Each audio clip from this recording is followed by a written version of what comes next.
Hey, it's Cory Hepola. We all have that moment in our lives. It's that day when we know our lives are going to change forever. I mean, it could be a number of things. Marriage, kids, or it's that new job you've been working so hard for. The one that maybe doubles your salary, puts you on a different level. Maybe it gives you more responsibility. How do you handle that? Think about the NFL draft tonight. All these players, and they're young. They are 21, 22, 23 years old, and now all of a sudden they're in the most popular sport where they are expected to be great, and all of a sudden they're handed lots of money. How are they, how do you handle that effectively? Roshini Rajkumar is the executive coach, host here at WCCO. She's on the Centerpoint Energy Home Service Plus hotline. Roshini, how are you? Good. How are you doing, Cory? It's a big day for the NFL. It's a big day, and I was happy to see you've got your Vikings hat on and you've got your Gophers pullover on, so it's good to see you sporting the Minnesota sports ties today. Thanks for noticing that. Yeah, it is. It's definitely a fun day to be a football fan, and it's also just a unique time in our history with the draft going virtual and all the needs and different sort of things that could come up for these players, for the teams. I mean, it will be really a sight to behold starting tonight. Yeah, no kidding with Zoom and everything. I want to ask you about that, too, how these players are going to be introduced on Zoom and what they might want to watch out for. I guess first, let's start on the NFL draft. And do you have any advice for these young, high-profile athletes? It's really about keeping your cool and staying authentic and staying true to what got you here. What your own talent, your relationship with your coach, perhaps your teammates, how you have already done media in the past. Because if they are in this draft, if they're being looked at right now, chances are they've already done some media. They're not new to that public scrutiny. So just stay cool. Don't try to be someone you're not. That's the best advice I could give any one of them right now. I'm not coaching any of them, but if I were, that's what I would say. And what about social media as well? I mean, they're going to go from maybe 2, 3, 4, 5,000 followers to all of a sudden just overnight doubling that, maybe even more. Any advice on social media? That's a really great question, Cory, because social media can be such a tool for good, but it can also be just a time suck and a reputation suck.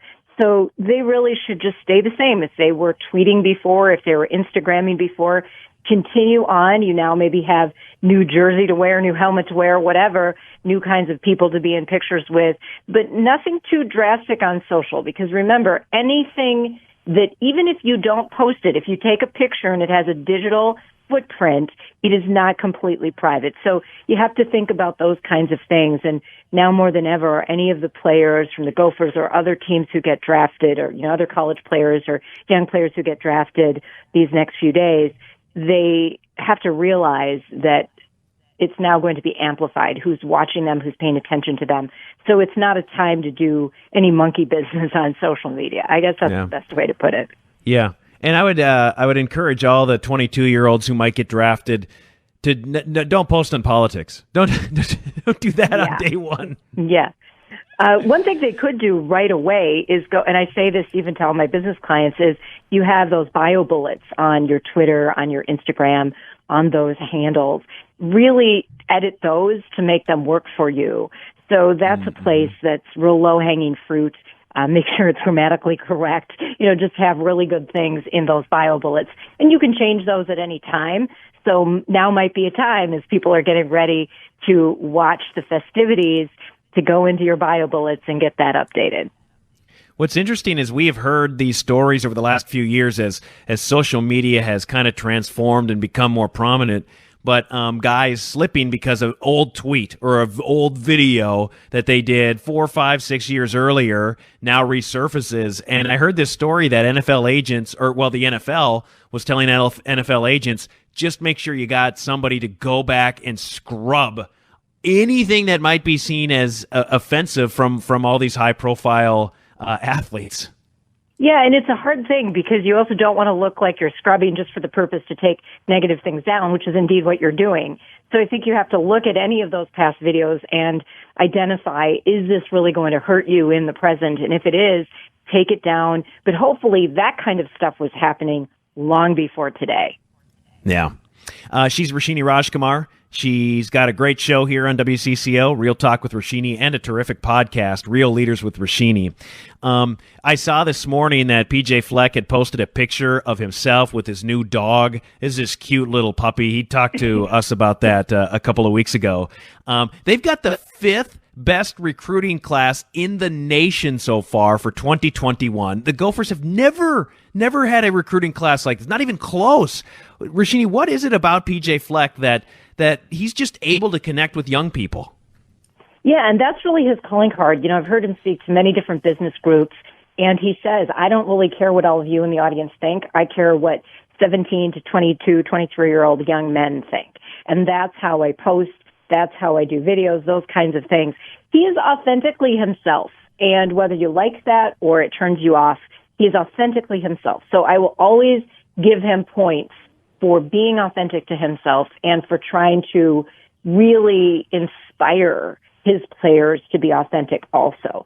So it's not surprising. You know, I understand the stats are since he became head coach 7 years ago, he has had 9 student athletes to the NFL and 6 draft picks. So, I mean, pretty amazing in not that long of a college head coaching career. Yeah, and considering too, 4 or 5 of those years were at Western Michigan, where they don't typically send anybody. Yeah. Exactly. Yeah, to the NFL draft, and now tonight you're going to see Antoine Winfield go, Tyler Johnson go, hopefully Carter Coughlin, Kamal Martin, so maybe 4 more guys go in the next couple of days. But this is, I think, the energy that he has brought here to the University of Minnesota is exactly what they've needed. He and I, of course, are best friends, so I just got to get that out there. But I think the energy that he has brought for this program, and he has done such a great job. He's always on brand. Yes, he's always on brand. I mean, it's that authenticity. And the thing about brand, your personal brand, no matter what organization you're with, your personal brand really does matter. So you have the opportunity to enhance the organizational culture and brand. You also have the opportunity to really put some bad marks on it. And what he's done is he's really infused his personal brand into all things Gopher athletics. And really, even before the team went to the Outback Bowl, you know, we were saying, row the boat, row the boat. It was trending for a long time, even before some of those big heights of the last football season. So he found some things that were really PJ-isms. He stuck with them. He has stayed on brand, stayed on message, and that has served him well. It's served his players well. And you've got to believe that it's authentic to the players, because I've never really heard a player slamming him in the last couple of years since he became head coach of the Gophers. Yeah. And, you know, young people, you can see through if they're lying, and they really do seem to authentically care about him. And so tonight, his players said, when they get drafted, if it's tonight or tomorrow, they'll be seen on Zoom. And this whole NFL draft is going to be via Zoom. Of course, 6 weeks ago, a lot of us haven't even heard about Zoom or used it a lot, and now we're all using it. And tonight, the players will get selected and they'll be seen on Zoom. Do you have any thoughts or tips on, and this can go for us too, but just on image and even how we deliver ourselves on Zoom and in Zoom meetings? Oh, absolutely. I have a lot to say about that. I mean, we are still seeing people who don't understand that backlighting is not what you want. So you don't want the people who are viewing you having to look into windows or strong light behind you. So that's a real simple thing. The light source should be in front of you. Think about what they're seeing all around you. Care a little bit about what you're wearing, what your hair looks like. You know, and again, everyone has softened up a bit. No one's expecting you to be in a 3-piece suit or fully glammed up, but you can have a little care for yourself and your colleagues, whomever those colleagues are, and clean it up a little bit before you go on any kind of virtual meeting. And don't be late, right? Don't be late for the meeting. Don't be late. In fact, sometimes it takes a little while to get plugged in. So give yourself that extra 60 to 90 seconds to just get on there, get in. Even if you're waiting for the host, it's a great sign if you're sitting there and ready. Yeah. Roshini, row the boat. Skol Vikings. Row the boat. Yes, absolutely. Thanks, Cory. Thanks, Roshini. She's Roshini Rajkumar. Again, you know her as the host here on Sunday, Real Talk with Roshini. Her podcast, Real Leaders with Roshini, you can find that. It's a terrific podcast. She's also an executive coach, so love Roshini. She's on the CenterPoint Energy Home Service Plus hotline.